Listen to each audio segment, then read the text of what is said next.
मंचस्थ परमश्रद्धेय साध्वीगण, उपस्थित मान्यवर, मंच के सामने बैठे हुए देश के अनेक स्थानों से यहाँ पर आज के इस कार्यक्रम के लिए एकत्रित सभी बंधुगण, माता भगिनी, अभी मुझे शिलान्यास के वहां पर कुछ लोग धन्यवाद दे रहे हैं। धन्यवाद तो मुझे आपको देना चाहिए। एक पुण्य स्मरण के अवसर पर मुझे बुलाकर आपने ये अवसर दिया है।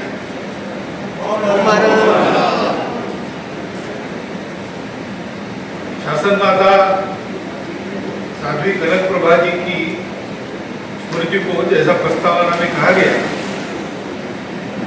स्थूल रूप में स्थिर करने का ये कार्यक्रम है, और उसमें मुझे बुलाना आपने उचित समझा, इसलिए आपका धन्यवाद।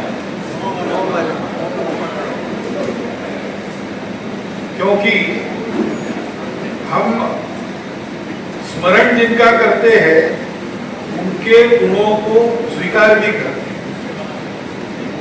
और हम सब लोग जानते हैं, आप ज्यादा जानते हैं। मुझे तो जब महाश्रवण जी के पास बैठ के लिए जाता था तब उनके दर्शन का मौका मिला। उसके पहले महापत्नी जी के पास भी 2 बार गया था, तब वो तो थी, लेकिन परिचय मेरा हुआ नहीं उनसे। कलकत्ता में था तब एक बार उनकी वाणी भी मैंने सुनी, एक ही बार सुना है, परंतु एक ही बार में उस वाणी से उनका अध्ययन केवल अध्ययन नहीं है। पढ़ने वाले बहुत होते हैं, लेकिन सब पढ़ने वाले जानते नहीं है। तो उसकी प्रतीति चाहिए, अनुभव चाहिए, वो अनुभूति। और अनुभूति केवल अपने पास रहे तो उससे कल्याण नहीं होता जगत का। उस अनुभूति के आधार पर उसका प्रयोग करते हुए सामान्य लोगों के कल्याण के कार्य करना। ऐसे तीनों अंगों से उनका जो व्यक्तित्व बना था, उनके शब्दों से उसका परिचय है। ये तीनों बातें थी, ज्ञान था, प्रतीति थी, प्रयोग था। उसके चलते उनका शब्द, एक एक शब्द मनुष्य में परिवर्तन लाने की ताकत रखता है।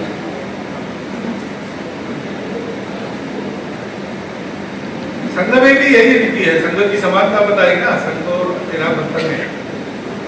पहली बार जब महाप्रतिनिधि से मिला तब उन्होंने मुझे ये अधोरेखांकित करके बताया क्या क्या समानता है, और उन्होंने मुझे ये भी सलाह दी थी आपके जो अनुशासन के नियम है कहीं लिखे नहीं है, परंपरा से उनको लिखे रखो।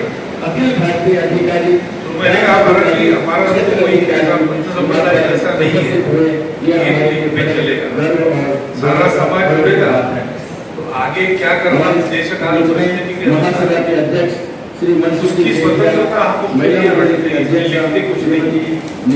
हमको अपनी साधना है वो निश्चित है, शाश्वत है, उस लिख को बदलने की जरूरत नहीं। हम परिस्थिति का विचार करते हैं, तो परिस्थिति जैसी बदलती है वैसा हमको चलना पड़ता है, पैर पक्के शाश्वत पर रखकर। तो ये संवाद हुआ तब मुझे पहली बार पता चला कि कुछ समानताएं हैं, तो मैं देखने लगा, बार बार आने लगा। तो ये भी समानता है कि हमारे यहाँ भी शब्द उनके ही परिणाम कारक होते हैं। तो सर्व दुनिया में ऐसे ही नियम है, जो करते हैं, जिनको अनुभूति है, वो बोलते हैं तो परिणाम होता है। तो हमारे यहाँ भी एक परंपरा ऐसी है कि वक्ता इस नाते हमारे कार्यक्रमों में स्वयंसेवकों के लिए जब हम किसी को बुलाते हैं तो वो उसका केवल ज्ञान नहीं रहता, उसका अनुभव भी रहता है, और वो कार्य करने वाला होता है।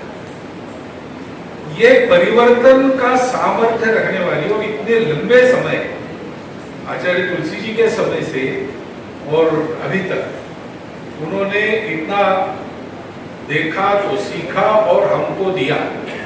लंबे समय तक केवल किया, इतना ही नहीं समर्थ हाथ से किया। उत्कृष्ट प्रशासक, ज्ञाता तो थी, अनुभूति तो थी, प्रशासक उत्तम थी। यानी ये मनुष्यों का मैनेजमेंट, ये सबसे कठिन बात है। बहुत सारी पुस्तकें इस पर लोग लिखते हैं, बहुत सारे स्कूल कॉलेजेस इसकी शिक्षा देते हैं, फिर भी कोई भी पूर्ण नहीं है। लेकिन आध्यात्मिक आधार पर अपने व्यक्तित्व से मनुष्यों को चलाते हैं यानी स्वीकार करते हैं, संस्कारित करते हैं और अच्छे कामों में उनको प्रवृत्त करते हैं। भगवद गीता में इसको लोक संग्रह कहा गया है। लोक संग्रह का काम करने वाले इसको उत्तम रीति से करके दिखाते हैं। वैसा ही उन्होंने ये करके दिखाया। और ये सब बातें तो, प्रतिभा तो बहुत जगह मिलती है, लेकिन प्रतिभा से केवल काम नहीं होता। कबीर महाराज ने कहा, पोथी पढ़ी पढ़ी जन्म हुआ, पंडित भयानक होए, ढाई आकर प्रेम का पढ़े सो पंडित। तो सबसे अधिक हमको जो पहला स्मरण क्या होता है उनका नाम लेने से, तो हम कहते वात्सल्य, इसलिए इसको हमने वात्सल्य भूमि बनाया। ये वत्सलता है, वो सारी बातों का वाहक है। वो वत्सलता पत्थर दिल आदमी को भी पिघलाती है और उसको अच्छा बनाती है।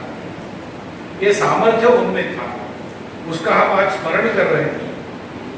उस स्मरण को मूर्त रूप देने के लिए हमने शिलान्यास किया है। तो हमारा एक कर्तव्य बनता है कि ये स्मरण हम नित्य करते रहे, और स्मरण करके इन गुणों में से हम जिसका जितना अनुकरण कर सकते हैं उतना अनुकरण कर सकते हैं, अपने व्यक्तित्व को समृद्ध बना सकते हैं। उसका उपयोग लोक कल्याण के लिए प्रेम के साथ करते हैं। तो जैसे जैसे यहाँ ये प्रतीक बनेगा, समाधि बनेगी, मंदिर बनेगा, बड़ा होगा, लोग आएंगे, वैसे वैसे जो काम 55 साल उन्होंने किया अपने छोटे छोटे हाथों से, उसी काम को आगे बढ़ाने वाले भी हजारों लाखों लोग तैयार होंगे।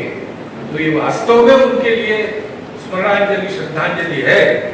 उसको करने का आह्वान मैं करता हूँ, मैं भी करूंगा मेरे सामर्थ्य के अनुसार, आप भी कीजिए, इतना एक अनुरोध करता हूँ। और फिर से आपको धन्यवाद देता हूँ। सुखराज सेठिया, अध्यक्ष जैन श्वेतांबर तेरापंथी सभा दिल्ली। आज मोहन भागवत जी आए शिलान्यास किया गया है गोयल जी के अधिकारी।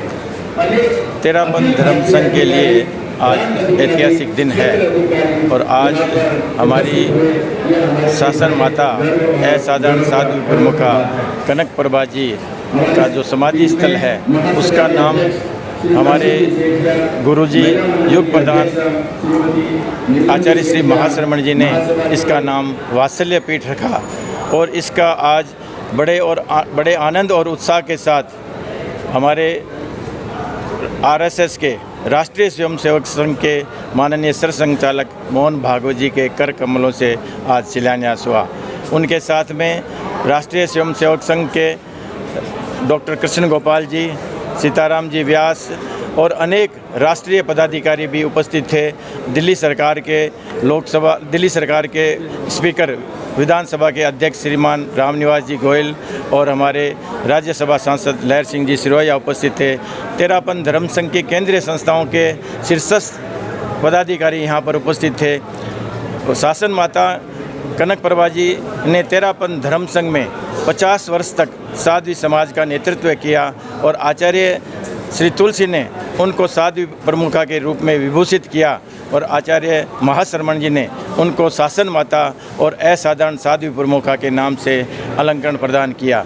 तेरापंथ धर्म संघ की विदुषी साध्वी श्री कनक प्रभा जी एक महान साध्वी थी। उन्होंने अपने जीवन में साधना, साहित्य और कविता के क्षेत्र में प्रखर वक्तृत्व कला थी उनके पास में और तेरापंथ धर्म संघ हमेशा उनका ऋणी रहेगा। उन्होंने नारी समाज के सशक्तिकरण के लिए भी महान कार्य किया। आज जो दिल्ली संपूर्ण समाज, जो गुरुदेव ने दिल्ली समाज पे, दिल्ली सभा पर विश्वास व्यक्त किया है, हम यही मंगल कामना करते हैं कि ये वात्सल्य पीठ ऐसा वात्सल्य पीठ बने, वात्सल्य की प्रतिमूर्ति शासन माता के अवदान उनके गुणों को हम अपने जीवन में आत्मसात करें और जो यहाँ पर जो भी आएगा उनको शांति और अहिंसा का पाठ मिलेगा। ओम हर।